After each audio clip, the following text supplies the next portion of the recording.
कर्जमाफीवरून प्रवीण दरेकर आणि बच्चू कडूंमध्ये जुंपली। मंत्री बाबासाहेब पाटील उत्तर देताना बच्चू कडूंचा मध्येच प्रतिप्रश्न, तर मंत्री बोलत असताना बच्चू कडू का बोलले, दरेकरांचा सवाल।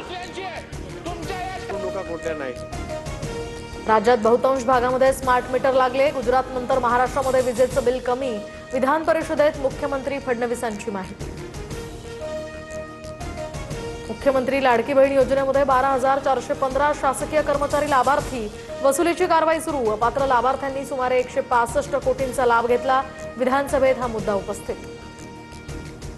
ठाकरेंचे खासदार ओम बिर्लांना भेटणार। फुटीर खासदारांसंदर्भात बाजू मांडण्यासाठी लोकसभा अध्यक्षांचा निरोप। संध्याकाळी 5 वाजता अरविंद सावंत, अनिल देसाई लोकसभा अध्यक्षांची भेट घेणार। मुंबईमध्ये लोकलचा दरवाजा बंद करण्यावरून वाद। धावत्या लोकलमध्ये तरुणाची चाकू भोसकून हत्या। 22 वर्षीय मयंक लोहारचा जागीच मृत्यू। अंधेरी ते बोरिवली स्थानकादरम्यानची ही धक्कादायक घटना। लोकलमधील हत्येनं मयंक लोहारच्या कुटुंबावर दुःखाचा डोंगर। मयंकला न्याय द्या, आरोपीला फाशीची शिक्षा द्या, कुटुंबियांचा आक्रोश। केतन अग्रवाल हत्या प्रकरणामध्ये आणखी एक मोठा खुलासा। लोहगडावरून केतनला 2दा मारण्याचा कट। पहिला प्लॅन फसल्यानं दुसऱ्या वेळी ढकलून दिलं। पोलीस तपासात ही माहिती समोर। पहिल्याच पावसात मुंबई ठप्प। संजय राऊतांचा सरकारवर निशाणा, तर आम्ही घरी बसलो नाही, नवनाथ वन यांचं राऊतांना प्रत्युत्तर।